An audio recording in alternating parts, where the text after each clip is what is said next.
나는 이정은 62이다. 38회 동안 도시가스 검침원으로 살았다. 비 오는 날도 눈 오는 날도 계량기 앞에서 숫자를 적었다. 고생 많으셨어요. 퇴직식 날 그 말 한마디가 이상하게 낯설었다. 집에 돌아와 작업 조끼를 벗었을 때 나는 처음으로 아무데도 갈 필요가 없었다. 그게 자유인 줄 알았다.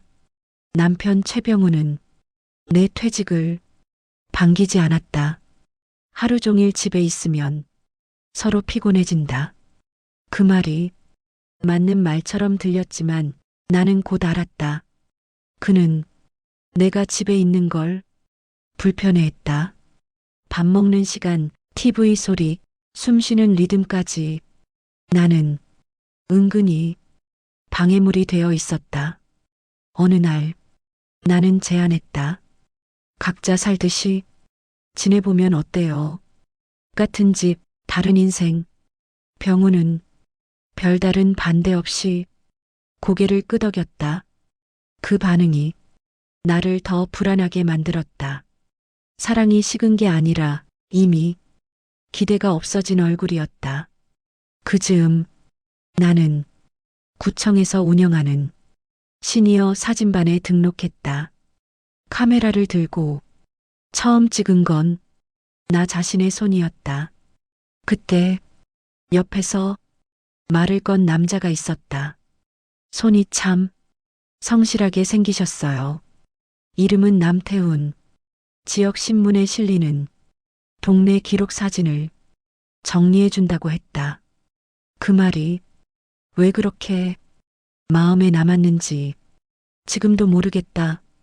다만 그날 집에 돌아와 나는 처음으로 누군가에게 필요한 사람이 된 기분이었다. 생활을 나누기로 한 뒤 집은 이상할 만큼 조용해졌습니다. 아침에 누가 먼저 나오는지, 저녁에 누가 늦게 들어오는지 굳이 묻지 않았습니다. 부부였지만 이제는 동거인 같았습니다. 남편 최병우는 구청 게시판에서 본 노인 일자리 공고를 들고 왔습니다. 하루 4시간 아파트 주차 관리.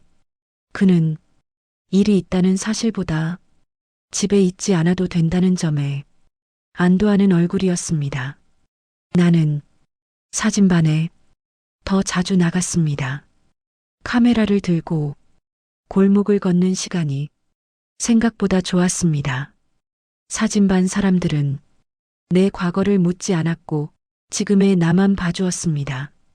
특히 남태우는 내 사진을 오래 들여다봤습니다.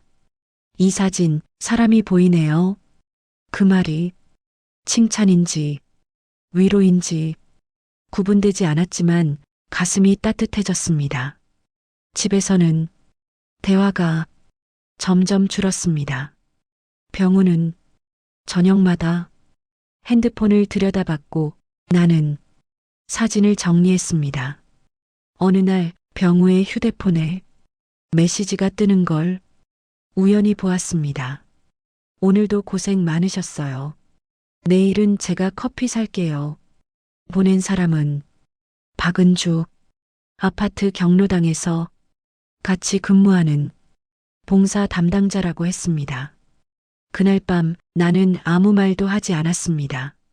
이미 우리 사이엔 말로 확인할 수 없는 거리감이 생겼으니까요.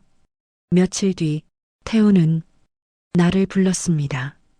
선생님 사진으로 작은 전시를 해보면 어떨까요? 지역 문화회관에서 어르신들 기록 사진을 모은다는 제안이었습니다. 예산은 나중에 정산되고 먼저 준비비가 조금 필요하다고 했습니다. 선생님 같은 분이 이 프로젝트의 얼굴이면 좋겠어요.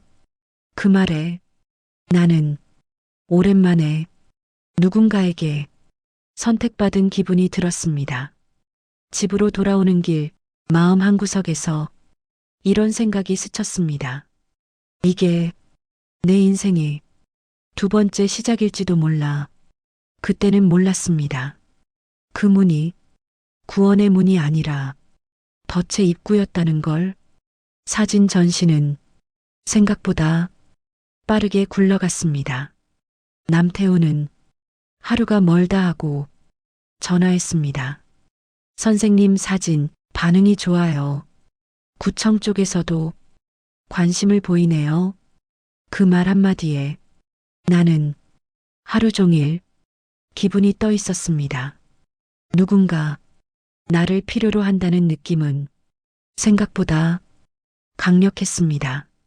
태우는 자연스럽게 내 삶 속으로 들어왔습니다. 사진을 고른다며 카페에서 만나고 파일 정리를 핑계로 집 근처까지 왔습니다. 그는 항상 말했습니다. 선생님은 이 일을 할 자격이 있어요. 그동안 너무 헐값에 살아오셨어요. 그 말이 위로인지 판단인지 구분되지 않았지만 나는 그저 고개를 끄덕였습니다. 그날부터 나는 내 과거를 그에게 설명하기 시작했습니다. 집에서는 점점 말이 없어졌습니다. 병우는 야간 근무를 자주 자청했고 나는 그 이유를 묻지 않았습니다. 어느 날 통장을 정리하다 깨달았습니다. 퇴직금이 생각보다 빨리 줄고 있었습니다. 그 사실을 태훈에게 무심코 말했을 때 그는 잠시 생각하더니 이렇게 말했습니다. 그래서 이번 전시가 중요한 거예요. 초기 비용만 조금 넘기면 정산은 확실해요. 그 말이 합리적으로 들렸습니다. 며칠 뒤 태우는 계약서를 가져왔습니다. 문화회관 로고가 찍힌 A사 2장. 형식적인 거예요. 선생님 보호용이에요. 나는 글씨를 끝까지 읽지 않았습니다.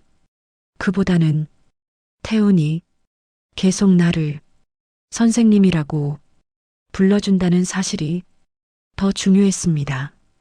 도장을 찍는 순간 손이 조금 떨렸습니다. 하지만 그 떨림을 나는 설렘이라고 믿고 싶었습니다. 그날 밤 카메라를 들고 혼자 앉아 있다. 문득 이런 생각이 들었습니다. 이 사람만은 나를 속이지 않겠지. 그 믿음이 얼마나 위험한지 그땐 몰랐습니다. 계약서를 찍고 며칠이 지났을 때 집 안 공기가 확실히 달라졌습니다. 남편 최병우는 말수가 더 줄었고 나는 괜히 눈을 피했습니다. 서로가 서로에게 숨기는 게 있다는 걸 알면서도 확인하지 않았습니다. 그러다 문제가 터졌습니다. 병우는 은행 문자 알림을 먼저 받습니다. 이게 뭐야? 그가 내민 휴대폰에는 담보 설정 접수 안내가 떠 있었습니다.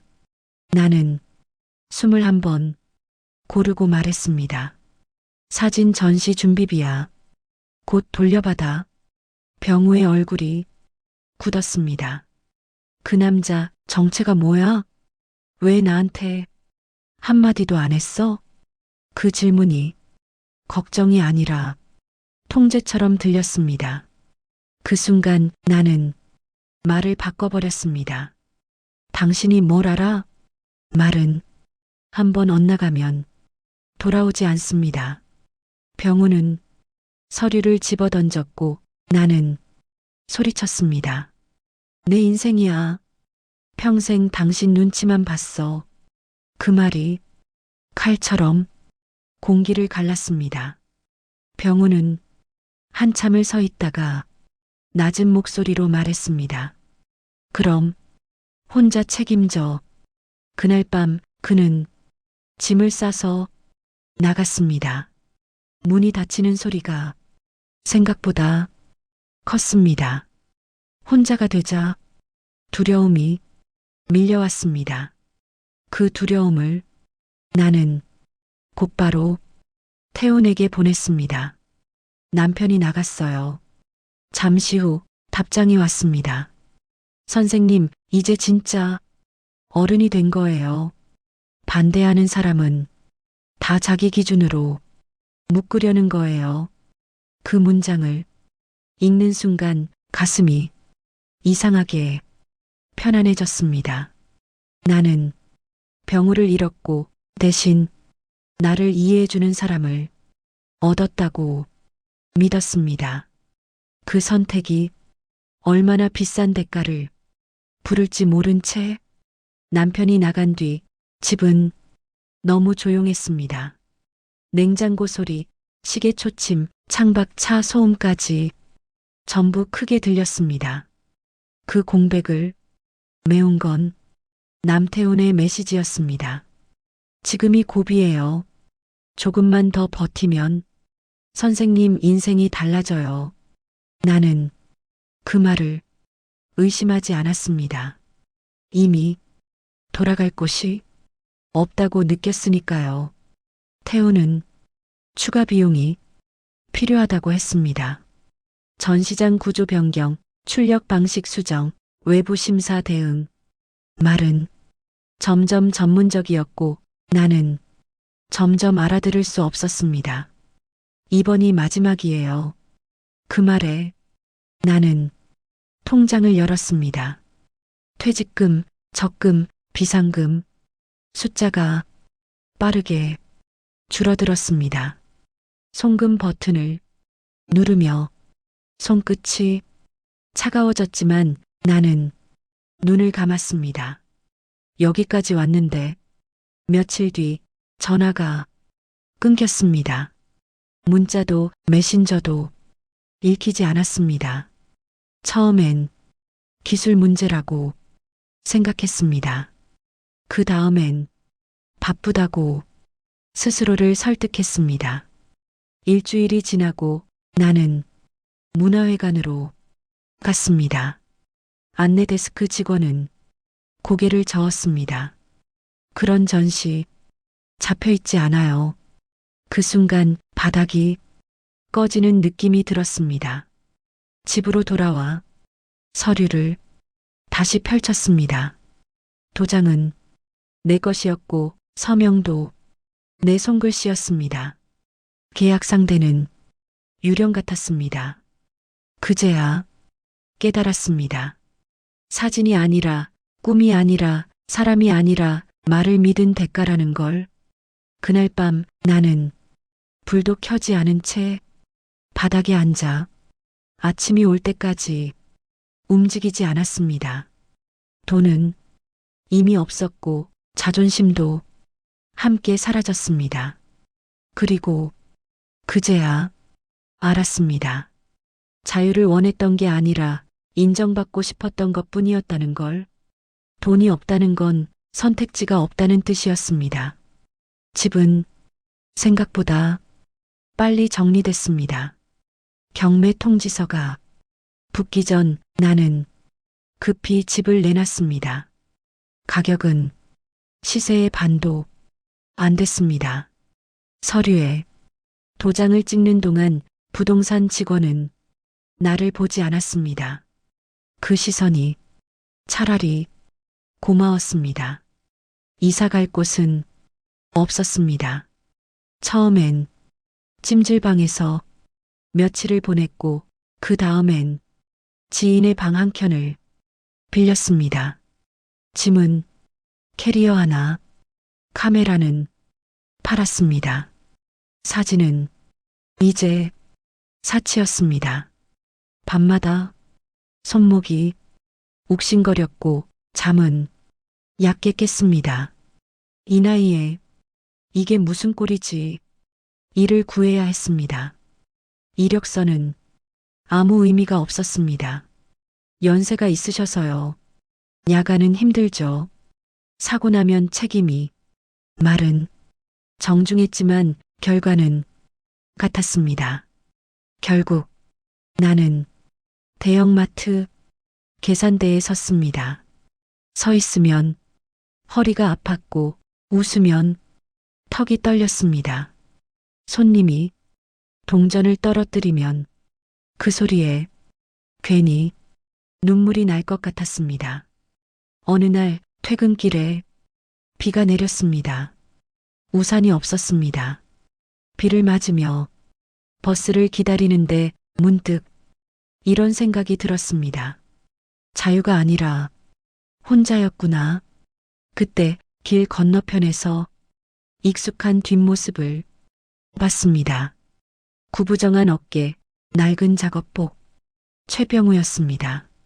그는 공사 현장, 야간 경비복을 입고 있었습니다.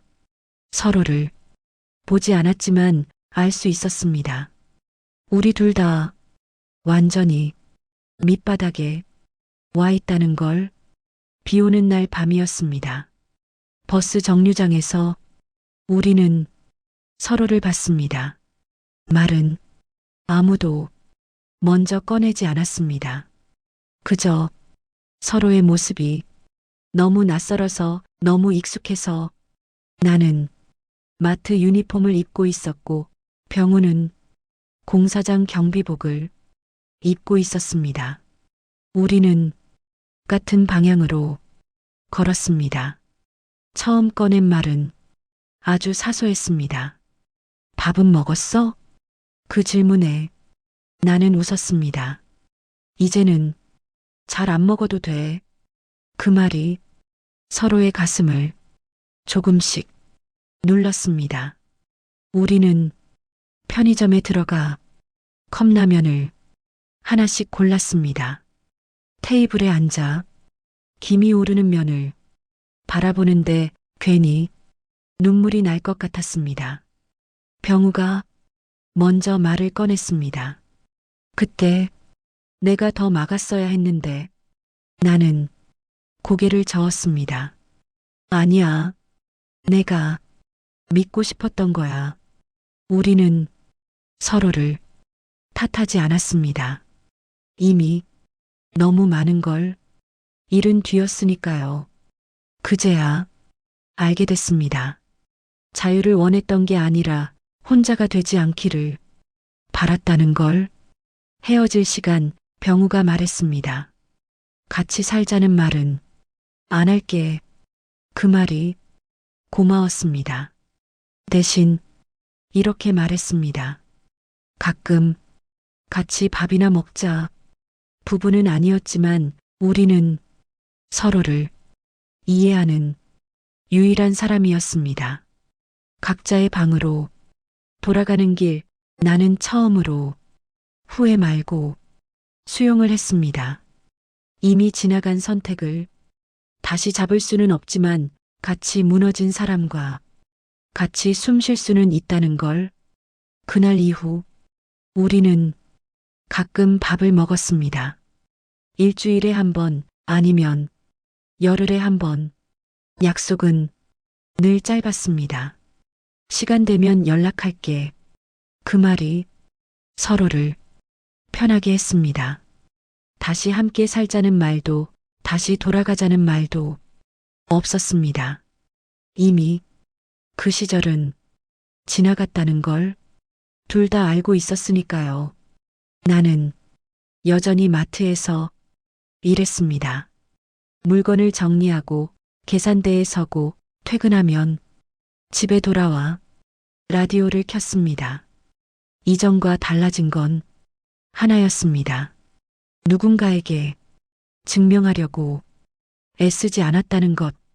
잘 살고 있다는 말도, 괜찮다는 말도 이제는 하지 않아도 됐습니다. 그냥 오늘 하루를 무사히 넘기면 그걸로 충분했습니다. 병우도 비슷했습니다. 공장 경비 일을 그만두지는 않았지만 몸이 아프면 무리하지 않았다고 했습니다. 예전 같으면 아파도 참았을 사람인데 이제는 쉬는 법을 배운 것 같았습니다. 어느 날 그가 말했습니다. 이제야 살아있는 느낌이 난다. 그 말에 나는 아무 대답도 하지 않았습니다. 그저 고개만 끄덕였습니다. 우리는 서로의 인생에서 중심은 아니었습니다. 하지만 완전히 사라진 사람도 아니었습니다. 함께 무너졌고 각자 살아남았고 그 사실을 공유하는 사이, 그 정도면 충분하다고 생각했습니다. 집으로 돌아오는 길 나는 문득 이런 생각을 했습니다. 자유는 혼자 되는 게 아니라 자기 몫의 삶을 남에게 맡기지 않는 것이라는 걸. 늦었지만 이제라도 알아서 다행이라고. 나는 불을 끄고 조용히 누웠습니다. 내일도 평범한 하루가 올 겁니다. 그리고 그걸 나는 살아낼 겁니다.